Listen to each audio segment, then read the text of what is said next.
Joel went. Um, more on the songs of the True White Brother of the Hopi Prophecy. The theme for tonight is going to be the Hopi story, rendered freehand, part 1.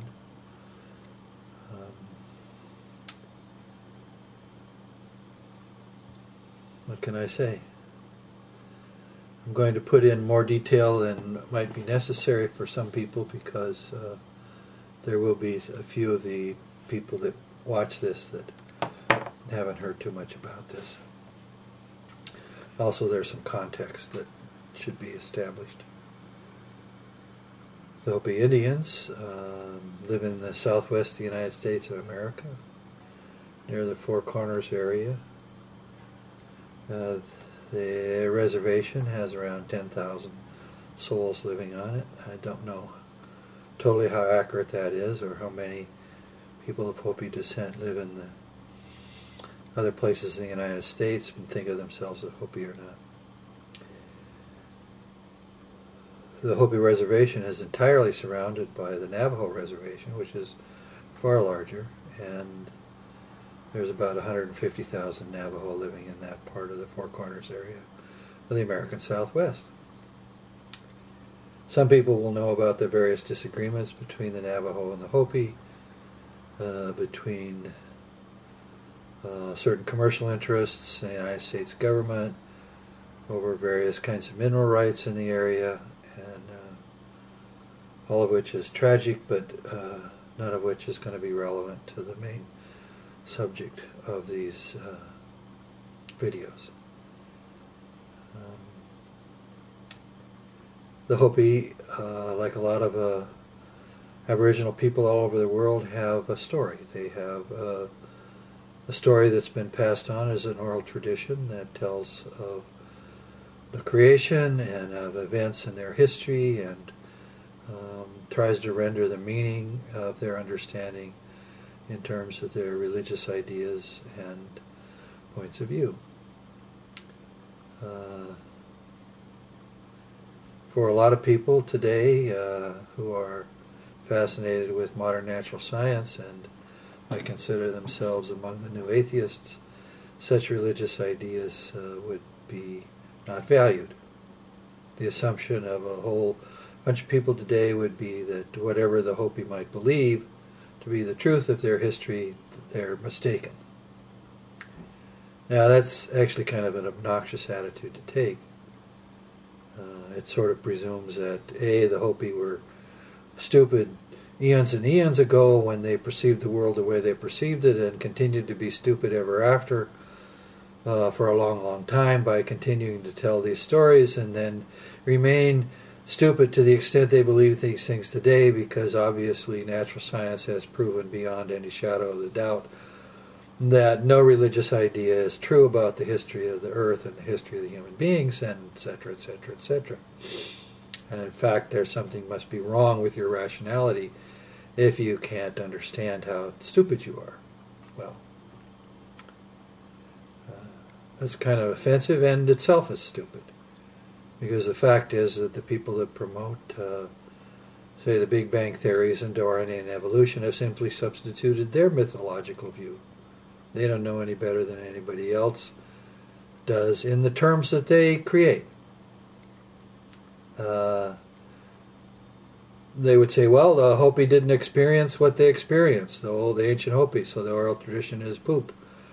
Or they could say that about Christianity or Islam or Hinduism. It doesn't make any difference. Any Aboriginal or old religious ideas are all so much hogwash, and the fact things that people believe today are absolutely impossible.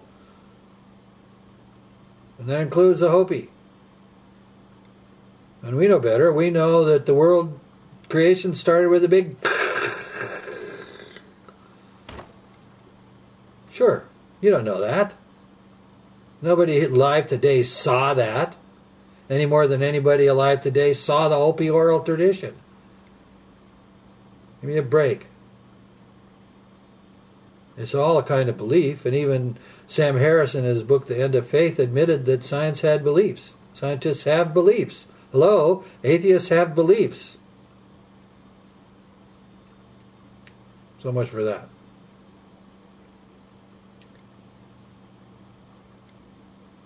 The Hopi have an interesting story in certain ways because it contains, among other things, predictions. It says, at a certain time these things will happen. And it describes in the best way it can those things that will happen. Now, predictions are not outside of what natural science tries to do. Natural science has its theories, and then it makes predictions based on its theories, and if the predictions come true, natural science thinks, okay, that validates our position because we just predicted in advance of something happening that it would come true. Ah, excellent. Well, what if the Hopi predictions come true? Doesn't that validate what they think? Wouldn't that upend the idea that the atheists and the natural scientists who believe in the Big Bang and Darwinian evolution have if the Hopi traditions predict something happening in the present? Wow, what a concept. Well, just so that these statements here that I'm going to give about the songs of a true white brother of the Hopi prophecy, since it's going to be established through this work and the other material offered as evidence that the Hopi prophecy is true, my goodness, have we perhaps offered proof that the spiritual is real? Wow, man, cosmic. Well, that's sort of over-exaggerating it, but nonetheless, it's part of the reality of what we're looking at. So, let's take a closer look at the Hopi oral history and prophecies. Now, they have a lot of things, and I'm not going to give all the Hopi creation myths and all the rest of that. I'll just say this, that for understanding the prophetic elements, we need to attach certain parts of the oral history to that. So let's do that. Or let's start to do that, because this is just part one. According to the Hopi oral history, they at one time lived in a land which was about to be destroyed by the acts of evil, two-hearted people. This necessitated that they flee this land, and one of the phrases that is given is, in the various versions, there's more than one version of all this, of course, is that they went up through clouds inside of a reed to emerge into a new place. We'll get back to that. I'm just throwing it out there because there's a lot of imagery in the Hopi prophecy. What else happened? Well, gosh, we're about out of time. Having ranted about this and that, about science and predictiveness and all the rest of that, I have abused my amount of time, so you'll have to wait for part 2.